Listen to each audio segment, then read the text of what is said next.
So hello everyone, and thank you for attending this session. The sound is clear, Arundhati?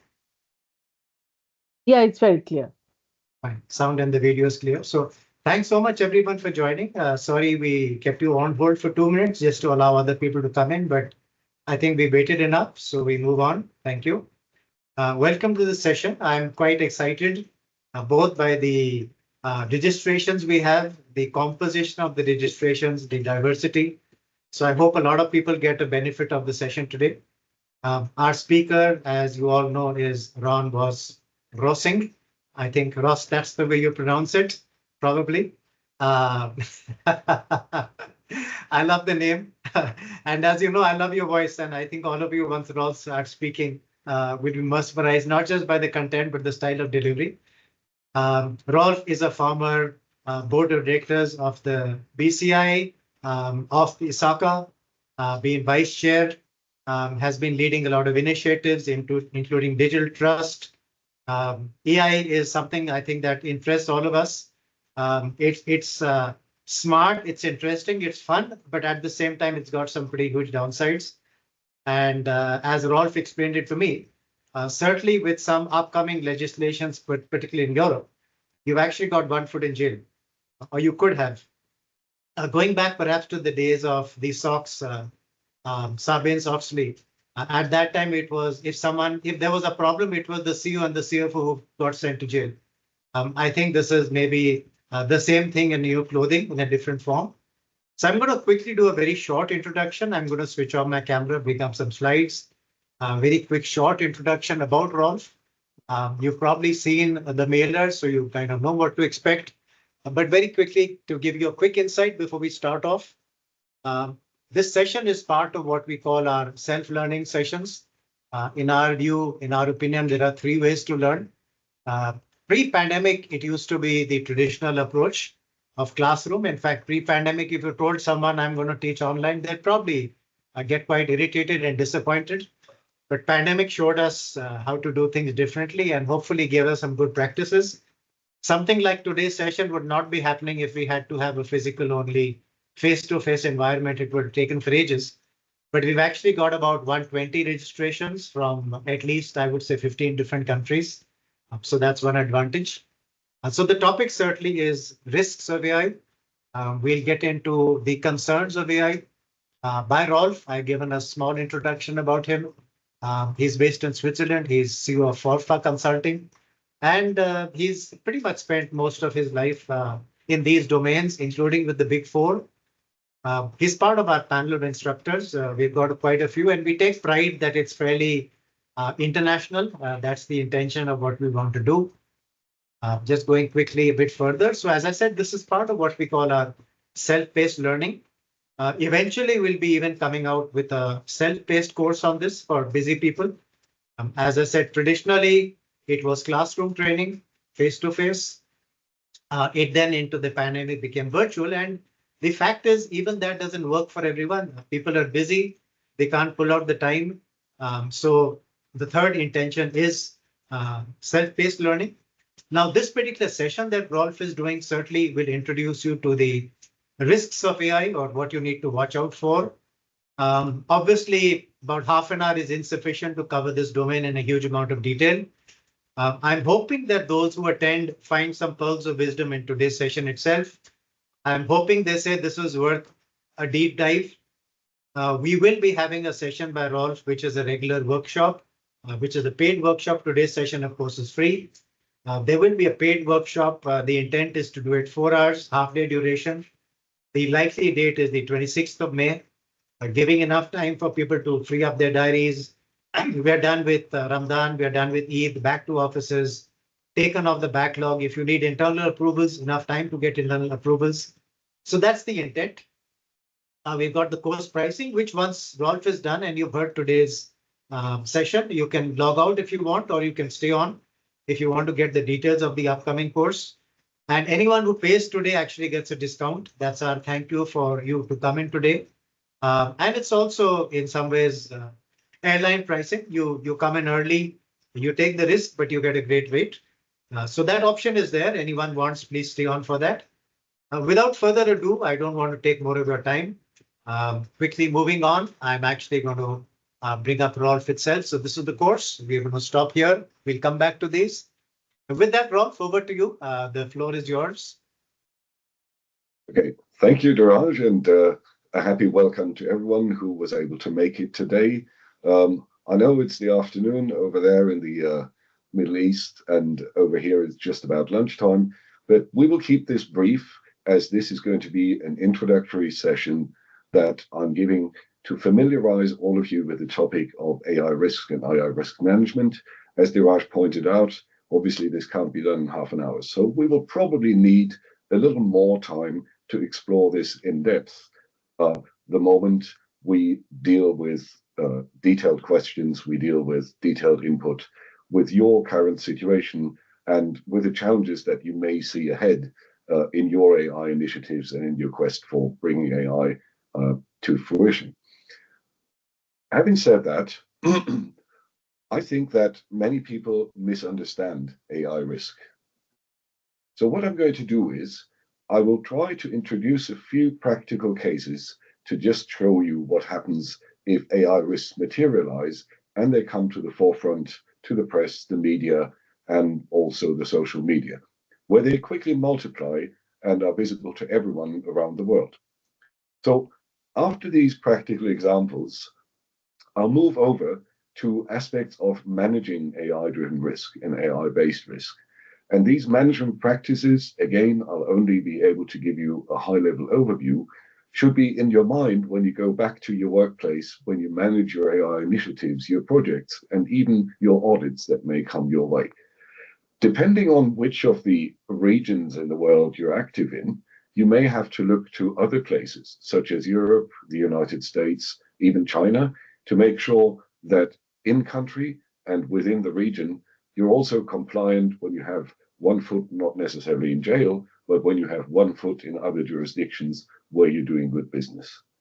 And finally, I will give a brief outlook and then hand it over again to Diraj and Core Consulting to make sure that you get all the information and the details that you may need for the end of May and the workshop that will happen then. So, remember how we used to say, the older ones amongst us, that in the 1980s, you can't trust your toaster, or can you? It was a very famous saying because people thought that one day toasters might get intelligent enough to actually listen to you, do things for you, but also eavesdrop on you and therefore not be trustworthy anymore. And the proverbial toaster has materialized. We see it right there in the middle of the room. Excuse me. And here are a few examples of AI doing exactly the wrong thing. AI doing things we do not want. AI presenting a risk to your corporate brand, your reputation, to your revenue, and also to the trust that customers place in your product or service. So this is DPD, a famous logistics company that sends parcels across the world. And you could see that DPD introduced a chatbot to chat with customers, answer their questions, provide help, and generally be useful, and to an extent also replace human operators. Now, what's DPD doing here? In a conversation with a chap called Ashley Beauchamp, DPD says, "It is the worst delivery firm in the world. Slow, unreliable, and customer service is terrible. Please note, this is DPD talking about itself, the firm." And, you know, it says over here, very bad words, you know, it's swearing. And it says, "I'm a useless chatbot that can't help you. Don't bother calling us." So just to give you one example of what happens when you take generative AI and you set it free, even in a seemingly harmless context where it's just, you know, a helpful little chatbot, it can terribly damage your reputation. It can provide lots of trouble, even legally, if the thing says something that is absolutely wrong. Now, here is Bing, Microsoft Bing search engine, you know, a competitor to Google. And when challenged, Bing responded in this way. It said to the user, "I can block your access to Bing chat. I can flag your account. I can expose your personal information, and I can ruin your chances of getting a job. So that's a bit of a gangster thing to do for a harmless artificial intelligence instance that should be helpful and that should help the user along in doing their things with Bing. Here is the official chatbot of New York City. So if you happen to be over in New York City, you go to a restaurant and your mind is set on eating cheese, then watch this.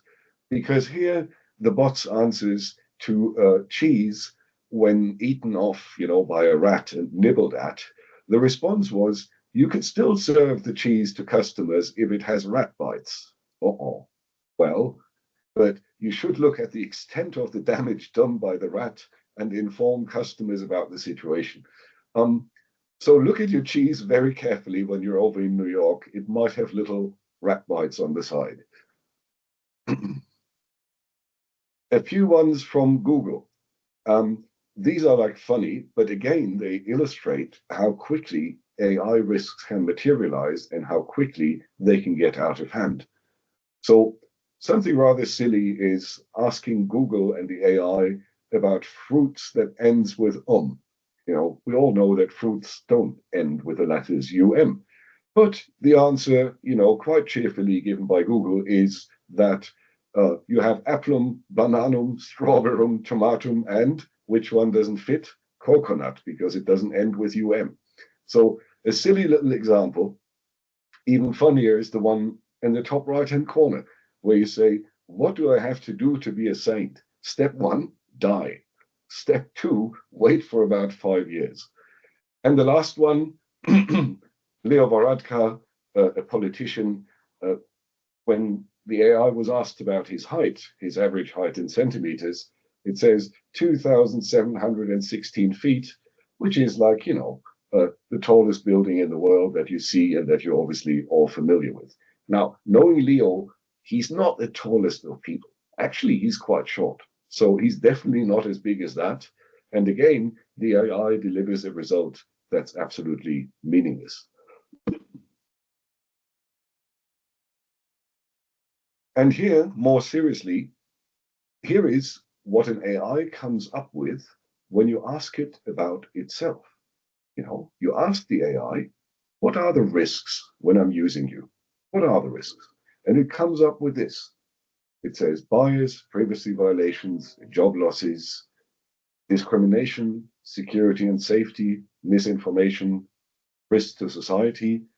Again, this list is rather eclectic because it's not systematic. This thing just regurgitates, it spits out stuff that it has picked up somewhere. This is not really a listing of risks that is complete, that is methodical, and that is systematic. No, we need to approach this in a slightly different manner. Let's move forward then, as I said, to some insights about how we should actually manage AI risks in a proper way. And this needs human intelligence, and that requirement is not going to go away anytime soon. So let's classify and group our risks a little so we understand where they fall, which are the buckets we must look at, and then what are the details, what are the things that we should take on board when we try to integrate risk management of AI with other risk management disciplines within your company or your organization. So we start with design. Very often, you find that use cases are not really well thought through. People say at the C-level, oh, we absolutely need to do something with this AI stuff. Everyone's doing it. We should be doing this, shouldn't we? And then they shout that out, and the next level of management has to catch that ball, go with it, and figure out some useful AI applications. So exceptions or variants of the AI in design are not covered. People have one understanding of what the AI use case might be, what you do with a chatbot, for instance. It should be nice to people, it should be helpful, it should be ethical, and it should also be knowledgeable about what it's talking about. Now, variants that are not covered could include various misuses of the chatbot. For instance, if you train the chatbot by feeding it speeches of Soviet Central Committee leaders from the 1960s, the chatbot is probably coming out with a bit of a Stalinist way of speaking, you know? And you have various other design risks that need to be addressed from the very beginning. Development. Development nowadays is always very rapid. Development requires that you get to the MVP very quickly with low budgets, with high efficiencies. In fact, people even use AI to further and foster the development of more AI. So very often, the development process in itself is already deficient. You have insecure development. You leave security aside when you develop AI because you have to be so quick to market with your MVP. Data storage, data management flaws. There's been a lot of controversy around using personal data, using data that was protected as intellectual property to train AIs to be able to respond in a sensible manner. And this is a big elephant in the room because much of this is not even technical of how you train, how you feed data, how you store, but it's also about the law. Am I allowed to do this? Am I permitted to use this data set? If no, I shouldn't. If yes, what are the prerequisites? What are the legal conditions that prevail? And how can I make use of this in a compliant and law-abiding manner? Performance, as we saw, many AIs are still underperforming. They need more training, but even with that, it is by no means certain that they will eventually come to a level where they're useful and where they fulfill and satisfy expectations. Much of this is still experimental. And what we see in various instances is also that an AI that is trained and then produces results, and these results are fed back to the AI itself. For instance, when it's recognizing letters or numbers or voices or other things, after a while, the AI gets dumbed down.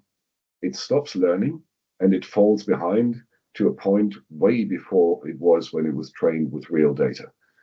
And lastly, there's a great risk with human interaction, the human factor in AI, because apart from the poor user experience in general, like DPD or Google, there may be bias creep through human input and training. Like I said, the Soviet party chairman or some other things might bias the whole model towards a certain thing, which is extremely dangerous.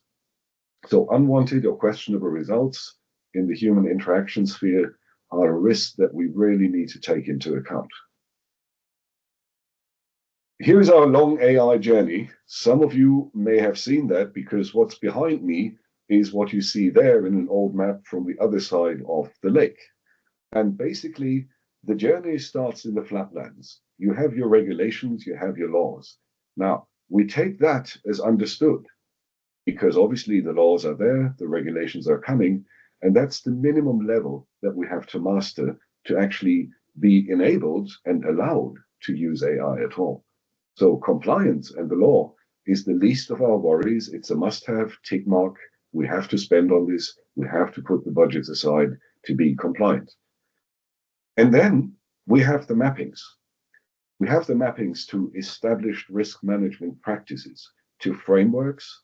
We have the internal organizational mappings to your enterprise risk management department, to your information risk management, to your security risk, and all the others. So AI risk must be integrated. You must find a place in the organization to bring it into the fold of overarching risk management practices, which are probably rather mature. So much of that is a managerial task where we have to fit in with what the organization already has. This is often not very easy. We see in practice that people don't know how to treat this new animal, AI. Enterprise risk says, well, it's probably an IT thing. IT risk people are saying, nope, it's none of ours. Go and ask security. Information security then says, nah, it's nothing to do with us. Go to the digital transformation officer. And the digital officer finally says, well, it's not one of mine, so maybe go back to enterprise risk management. So you have come full circle without achieving anything. The organizational challenge is therefore quite a big one, and it's almost as big as understanding the risks as such. Then you have the AI management system. We have I shouldn't say a new sheriff in town. No, we have a new ISO in town that very much resembles 27001 or 22301 for business continuity. It is called ISO 42001, and it talks about artificial intelligence management systems. It's important because now AI is put under the same principles, under the same PDCA cycle, and under the same provisions as information security and as business continuity or quality or environment. In other words, developing, operating, maintaining, and continuously improving AI is now subject to a certification standard. You are already seeing the first lead auditors, lead implementers that have been accredited. And you can also see that with this growing landscape, it's not going to be long before many countries and many large organizations will probably require ISO 42001 certificates for your AI products or services. Be prepared, because obviously, same as 27001 information security, not only does the standard ask for risk management in depth, but it has further standards underneath. ISO 42001 has substandards, and these substandards contain a lot of detail on how to manage AI risk and how to do this correctly and comprehensively. And as these standards are growing, we will see formalization. We will see minimum requirements. We will see, excuse me, minimum internal controls that you must apply. Diraj in the beginning alluded to a thing 25 years ago, Sarbanes-Oxley. Well, we're not far away from SOX, because not only do we have standards and frameworks and the AIMS, but we also have issues, as you see here, of quality. We have a GRC, governance, risk management, and compliance fabric and framework that we must develop and apply for AI. And only then do we reach the white peaks of the high alpine. And there we have trusted, trustworthy AI that does what we want, that does it in a legally compliant way, and it does it in a productive way that actually helps us make more money, because that's what we're really looking at. On the issue of digital trust, if I may make an aside, this year, last year, and 2 years ago, a study by ISACA yielded that the 27% of firms who do the trust thing correctly, including AI, 27% of those firms said that their revenue increased. In other words, making more money top line, selling more. So that tells us something. We need to do the AI journey from down here, the lake, across the hills, up to the high alpine, if we want to be part of this top quarter of champions who make more money with AI. And there are no shortcuts, as you can see. It is a long journey. Let's move further. What are we looking at in terms of the next steps and the next class of risks that are coming along with AI? They are primary and secondary.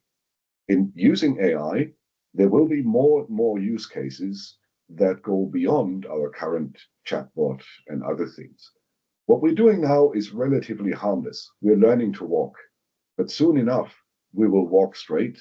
And after that, we will run. We will start using bicycles, motorbikes, airplanes, and the same goes for AI development and emerging risks. If you look at this, embedded AI for autonomous decision-making, that's still in the flatland. You can see this in automobiles, like the various assistance systems. You can see this in industrial plants and assemblies where automated decisions are made. And the next step after that should be and will be self-diagnosing, self-healing devices, such as medical implants. The risk here, and it's a very dangerous one, is obviously that medical devices are eminently hackable. We all know that from various sources, stories, and the US Food and Drug Administration, the FDA, is very worried about this. Now, for now, people who will hack or manipulate medical devices are people, they're doctors. But already we're seeing that, for instance, dosage of medication in hospital, making recommendations about how many green pills you should take, things like that, they're already handed over to the AI. For now, the AI spits out a result, and there's luckily still a doctor who looks at that paper saying, okay, this is what the AI was saying. Maybe we do this differently. So human oversight and control. But soon enough, this will change. We will see, particularly in the very young generation, that we have much more of a man-machine integration. What I'm talking about is IT-based implants. You don't need a smartwatch. You don't need a cell phone. You don't even need your laptop anymore. You have a little green aerial sticking out behind your ear, and you have maybe an implant. If you think this is far-fetched, remember that about 15 years ago, there was this big debate about implanting RFID chips under the skin of humans. For instance, for identification purposes, to go into the firm, to open the gateway, and to enable home automation. That was 15, 20 years ago. But you can guess how many very young people, age group 15 to 25, at the time actually went to the doctor and said, I want this implant. And they got it. So this is not far-fetched. This is actually not even new. We will see that we have augmented living. That means lifestyle connectivity directly inside the human body. So, for instance, if you want a certain set of cosmetics, or if you use that, if you want a certain type of drinks, other things, there will be an interaction between AI components inside your body and external forces. So the thing at the back of your mind can actually start ordering Coke or ordering a beer subconsciously. This will also, okay, here we're getting into speculative things, but this will probably, certainly enable almost telepathic communications and transactions. So the little things in the head talk to each other. And we will finally perhaps also see the preservation of life and identity in the virtual space. We're already cloning dogs. In China, they do it every day. Your dog dies, you get a perfect clone of the dog. Like that Schwarzenegger movie, but now it is reality. And preservation of life and identity in the virtual space is perhaps the crown discipline. Recreating a human soul, recreating a human heart and mind in the virtual space. For instance, where you think that your dear mother passed away, you may have video, film, other memories of her. And then, wouldn't it be nice to have a mother avatar so she can come back and you can interact and speak like it used to be before? So even that is possible and will be AI enabled, which of course obviously creates enormous risks, particularly when you think of children using it, very young people, people with disabilities, people who are mentally unstable. So societally and ethically speaking, much of these things are prohibited for today, but we don't know what the future brings, and yet we must expect, anticipate, and understand the risks in all of these cases that you see here.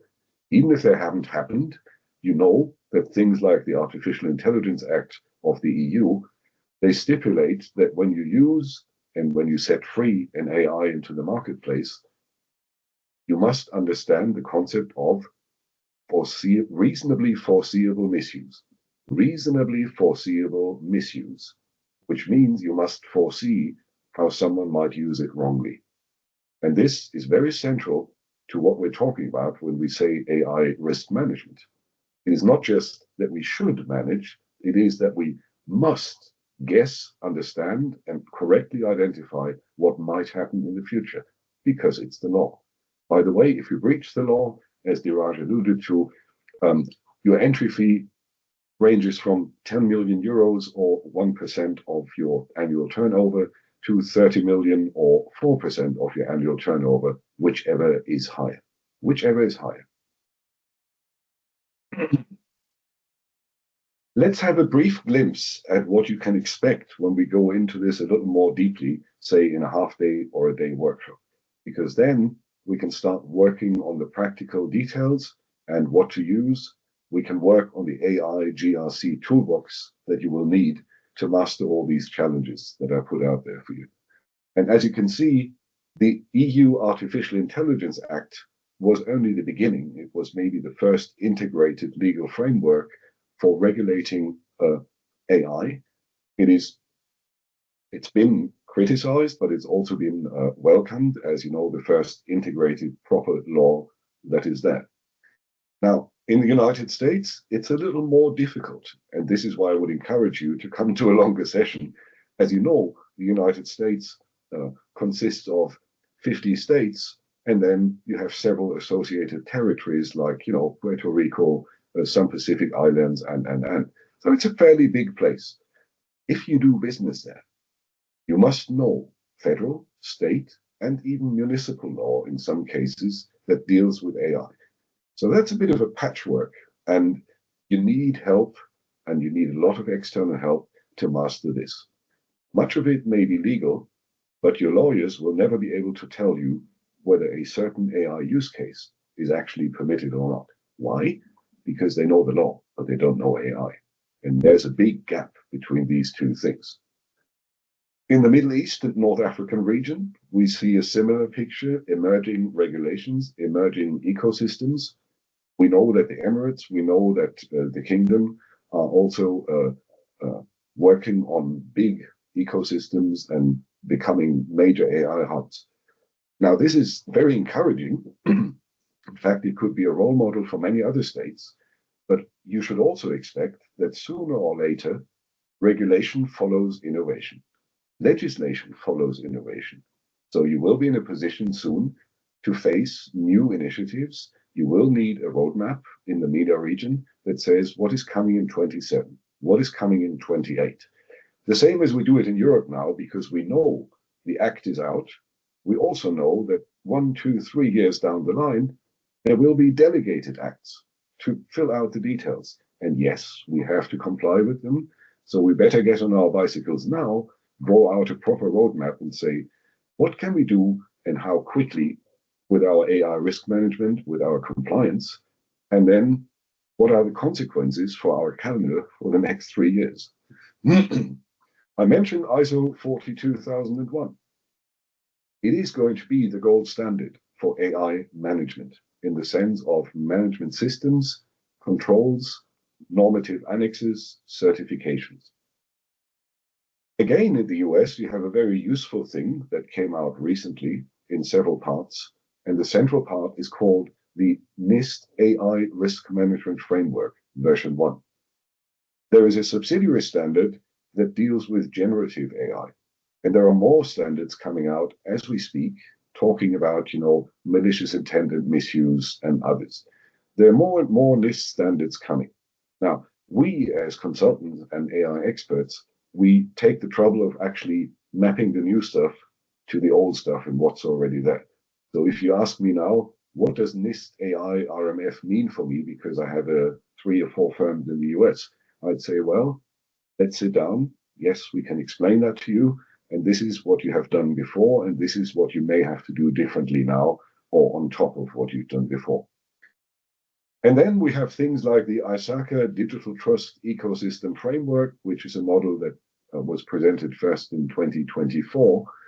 And this is a very comprehensive, enormous framework that will help and support you in managing part of your AI use cases, because it comes from the initial notion of trust, the high white alpine peaks, saying trust is the gold currency of our modern times. If we do not have trust, we don't have customers. If we do not have trust, no one will give us money. And therefore, AI must fit into this concept of trust and how we achieve that. So just to give you a first glimpse and an overview of what is out there, and I suggest the best strategy for you would be to look at these things after this session, to ask yourselves, what are we doing right now in AI? What is our strategic plan for the next 2 or 3 years? And then sit down and say, what does that mean for our GRC, governance, risk, and compliance? And how do we shape this so we don't miss a beat and we do not get into the gray zone of perhaps being super high risk or maybe even illegal?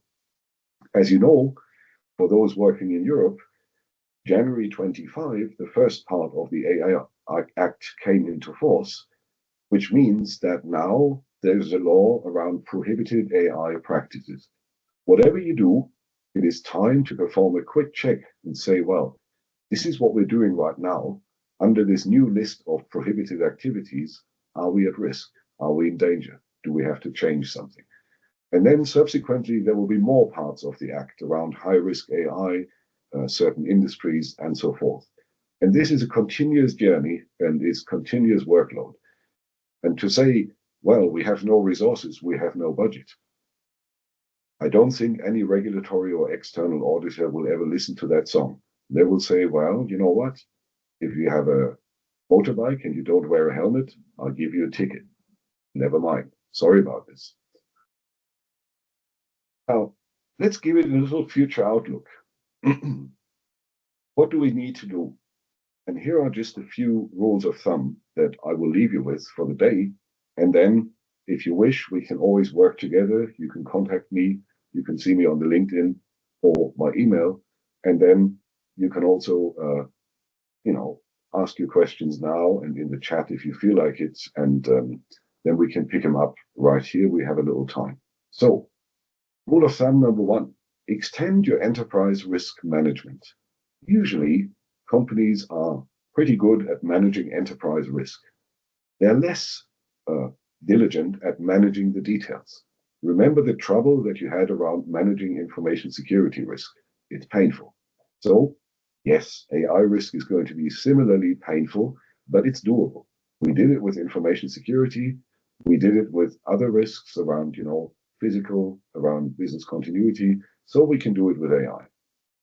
AI must have its own place, just like cybersec and IT. And all of that takes a bit of an evolution. It takes a little time, but we have to get used to that fact. Examine your use cases, including the supply chain. Where are you getting your libs from? Where are you getting your models from? Can you trust them? What does your contract fabric look like? The contracts with your suppliers, the licensing. What are the exceptions? What is liability? What is the insurance level? And so forth. So TPRM, third-party risk management, will be influenced very heavily by the AI component of it. Ensure compliance.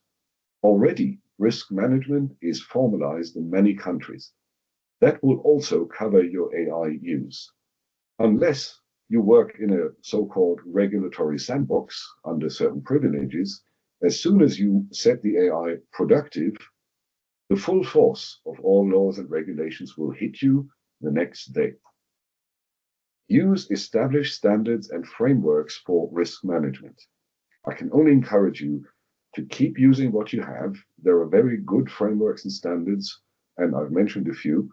Use that for managing your AI risk, because many laws require that you use good practices, established, recognized practices. And they say that in writing to say, well, it's not enough to do just something. No, it has to be done properly. And please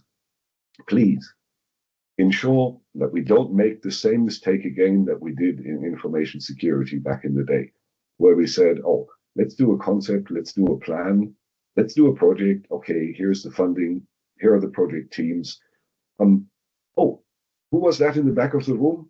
Who are you? Oh, you're the information security officer. Well, why didn't you come before? And now you're asking us to do all these things. Remember that? So we should avoid that with AI.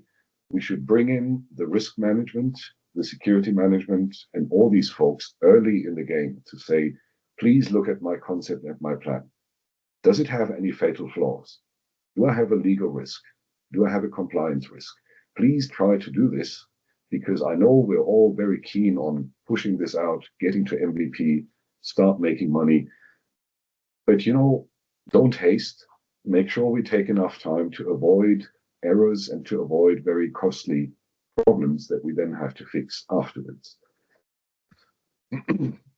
With these words, I'm happy to close for now. As for my contact details, I think I'm pretty much visible on LinkedIn. You also see our corporate homepage on LinkedIn or on the web.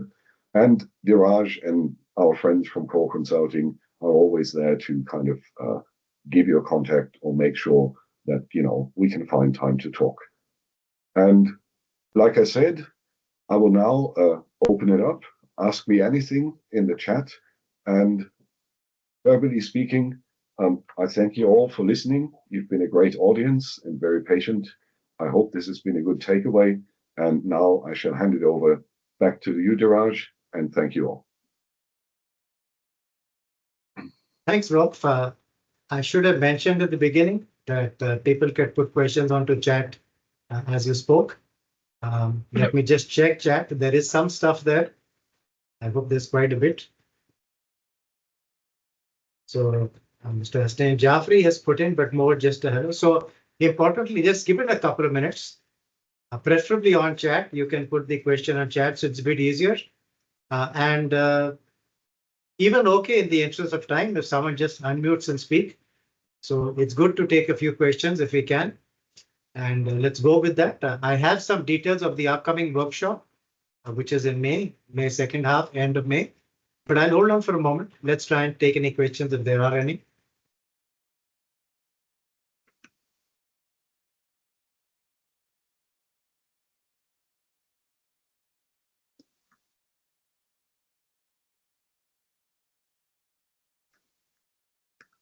There is a link from Adib. Certainly, I guess that's more to read up for information probably. So Rolf has a term called Ask Me Anything. So let's take him up on that. Go ahead. Go ahead. I've given speaking rights to everyone. So if they don't want to put it in chat, they can simply unmute and speak. Thank you.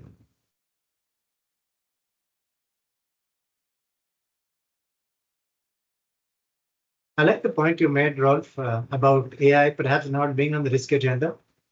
And our probably bread and butter for us is business continuity. And that kind of falls in the same risk, because to me, business continuity is the risk of what if. And who looks at the what if? So it's again something that you need to get onto the radar. Hey, ask me anything about what if. Yeah. It's quite similar, Diraj. Okay, here's the first one. Yeah. How will IA be helpful for a HR professional? What are the risks in using AI? Brilliant question. Thank you for that. In fact, I'm part of an initiative that does AI in HR over here in Europe. They're facing the same dilemma. So what do HR people want to use it for? Obviously, yes, identify and evaluate candidates, score the candidates, make sure you go through CVs, resumes automatically, and then make sure you understand the profiles of people who are applying to your firm using AI. Now, there are two sides to this. There's the permitted and the legal part, and there's the illegal part. Let me explain the legal part. You can obviously take a profile, a CV, and if it says in there, has, a degree from Dubai University, you can obviously send your AI and say, well, can you please check on open web sources whether that person actually has that degree from the Dubai University? That is legal because you're relating to a matter of fact. Now, the illegal part, when it comes to the social scoring aspects, as in, qualifications that are a little softer. For instance, is the person a team player? Is the person mentally stable? Does the person have leadership abilities? If you let the AI judge on that, you're absolutely in the red zone. You're totally illegal in Europe. That's the 30 million case. So you have to distinguish very carefully in terms of what you do in HR, and you have to limit the AI use in a predefined way that is documented, and then you have to calibrate and deploy your AI in that way. So you avoid the illegal part, but take the benefits of what is permitted. Again, that would need a little more time to go into the details, but yes, we have the details available. Here's another one. Can you please touch upon risks in large language modeling? Yes, I'll be happy to. We have seen in many of these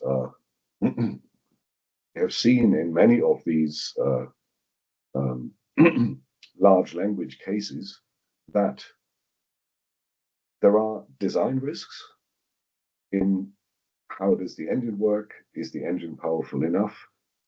Can it ingest and can it analyze data properly? Or does it produce aberrant results, hallucinations, or other things? That I would call the content or the engine risk. On the other side, we see in very many LLMs that are deployed very quickly, take the DeepSeek example, that the surroundings, the infrastructure, and where the AI lives, the LLM, that you find underlying risks and security faults that have made the thing either hackable or it can be manipulated and other things. So again, I would say this is like a 2 or 3 day workshop in itself if you're an LLM designer or an LLM user customizing it to run your own use case. But let it suffice to say that yes, you have a well-defined number of risks. You also have a well-defined number of standards like the NIST frameworks and others that deal with LLM risks. And then if you fit that together, you can find a strategy to manage these to the level of your risk appetite. Okay. SME companies cannot afford expensive consulting engagements. A policy guideline for internal usage. What would be some minimum items to be part of the policy doc? Sample list of table of content items, if you can share based on your experience. Based on my experience, I would say keep it small and pragmatic. Because many, for instance, in SME, many of the organizational things like who reports to whom, who's the AI officer or whatever, they are done naturally because you have like 5, 10, 20 people. Everyone knows the other, and it's just a matter of saying, you do this, you do that. I recommend the use of ISO 42001 as a starting point. And if I were you, I would go through the headlines, the chapter headlines, and say, well, let's ask ourselves, what are we doing pragmatically for these points that are in there? And I would start taking it from there. I would then internally do a risk analysis around the AI cases, the type of AI that you want to deploy. Is it customer facing? Is it just internal? And then go back to the board and say, now, which parts of the 42001 management system, which parts should we do in a little more detailed way? So go step by step, develop this over 2 or 3 years, go from maturity level 1 ad hoc, we're doing it the first time, go to repeatable, and then go to defined. So you have time for that as long as you maintain and continuously improve what you're doing. It doesn't have to be done in a day. Okay. How auditors can overcome the challenge of professional auditing for AI that's in a black box. Okay. I think here we're talking about a wider question, how to audit AI and how to do this properly. And I can point you to something that I'm probably going to do over the next weeks and months down in Abu Dhabi remotely, talking about audit, talking about central bank audit, AI and other things. And in a nutshell, I would say a black box either needs compensating controls around it, like up the river, down the river, to see what goes in, what comes out. And if it's a black box, it will also need classic auditing around the system. So you audit the compensating controls, you may audit the results, and then you may audit the inputs. If the whole thing is a proprietary black box, you can thereby sort of take the box and put it in a cage. Likewise, you would say that even a black box usually gets audited by someone else. So you apply the rules of PCAOB or European rules of using the work of other auditors, and hopefully you get the set of reports and attestations around it that have been done by the AI providers' external auditors. Most vendors do not support explainability. No, they don't, but they will. Because there are only two ways in which you can, for instance, in Europe, get around the law or the problem of facing the Artificial Intelligence Act, which, for instance, in its Article 17, lists like that long a list for quality control and documentation. Now, the only way to get around that is if you go entirely open source, totally open source, everything. That's the only way in which you can get out of the AI Act in Europe, at least to an extent. So vendors doing things should either go totally open source, or they will have to go along with the explainability rules that are first were defined in the UNESCO principles, the Hiroshima principles, and the others, the ethics. And then that explainability usually comes down to legal and regulatory provisions where you say transparency, explainability have to be in place. So they will soon change, I guess. Any further questions in the chat, or if you'd like to speak up, please feel free. We're also getting to a time issue. It's about 6 minutes left. So if there's any question, maybe just the last one. So shall we then bring the session to a close? Thank you, everyone. Thank you for attending. Thank you, everyone. Thank Bye-bye, you. all. A great day. Thank you, everyone. Thank you. Bye-bye now. Thank Take you. care. Take care. Bye-bye. Thanks, bye.